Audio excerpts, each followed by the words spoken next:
Thank you. So it's 2010. I'm 38 years old, and for the first time in my life, I'm being handcuffed. Not as I envisioned on my wedding night, but by the LAPD, slightly less romantic. It was about 10 p.m. on a Thursday night. My 10-year-old Honda Civic failed its smog check. I needed to get a new oxygen sensor to pass the smog check and get my registration, but I didn't have any money for that, so I might as well not renew my car insurance while I'm at it, because if you're going to drive illegal, drive very illegally. So my strategy, instead of saving money and taking the bus, was to drive only at night. When it's harder for the cops to see your registration tags. Brilliant, flawless plan, right? I also put a bike rack on the trunk of my car because it partially obscured the tag. So I'm out running errands in Hollywood, and this time I didn't notice there was a cop behind me. Usually when I saw a cop, I would pull over and wait for him to pass. But this time, he snuck up on me, flashes the lights. I think, well, the worst that's going to happen is I'll get a fix-it ticket. He'll just say, take care of that registration, here's the ticket. But he takes my license, goes back to his car, and he's taking a long time. I'm waiting there thinking, this is not good. Something's in the computer that's coming up as a flag. He comes back, sir, I'm going to need you to step out of the car for a second. I knew right away that 1 second was bullshit.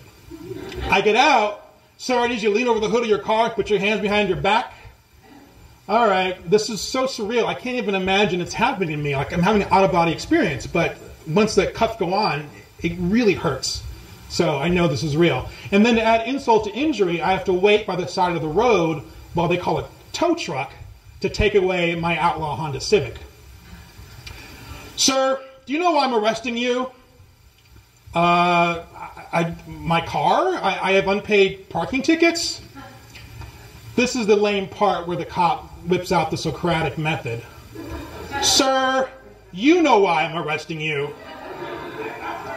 I don't know, and my honesty just makes him more annoyed. After a while, he finally says, sir, you remember what happened on the subway. The memory comes flooding back. 7 years earlier, it's 2003. Now, back then, people knew less about the LA subway than they do now. Like, no one took the subway except for me and some other former New Yorkers. They didn't even have turnstiles on the LA subway yet. It was the honor system. There was a sign saying no ticketless passengers beyond this point. I passed under that sign for 3 years, taking the train for free, no consequences.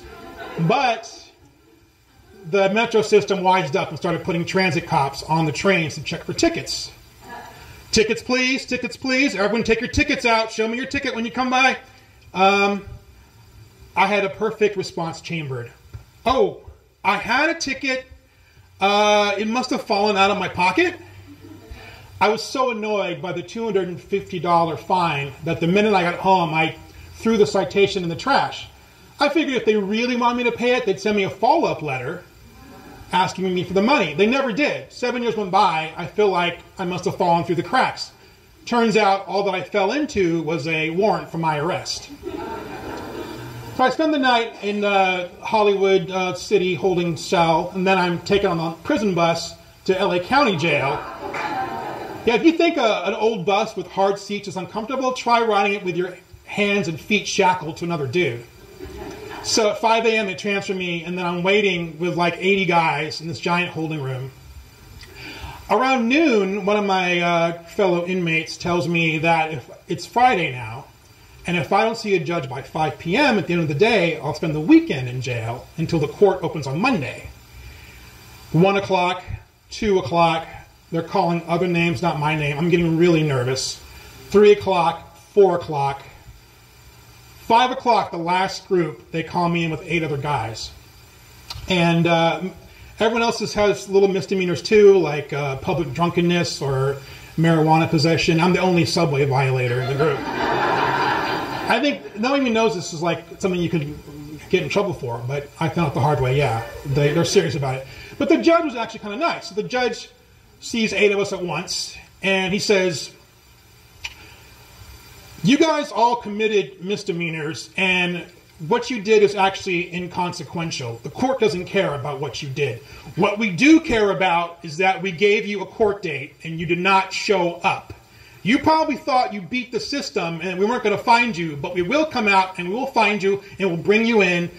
All you had to do was show up and you wouldn't be here right now.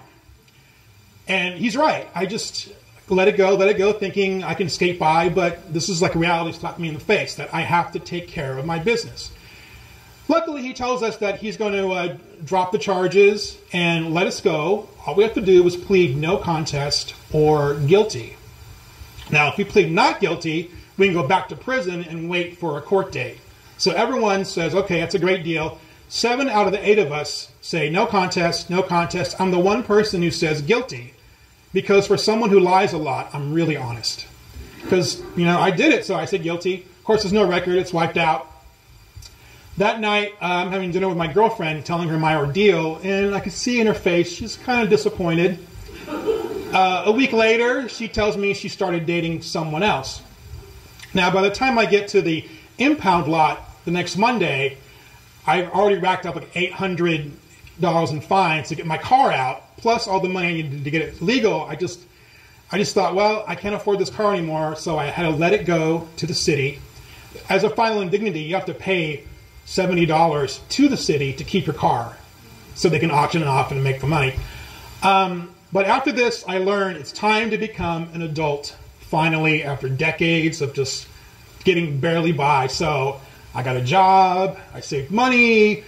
When I got parking tickets, I started paying them. I was living proof that 38 was the new 18 when it comes to responsibility. Now, as a final note, that girl who broke up with me, a week later she texted me and asked me to come over and get her pregnant because she was 40 and running out of time.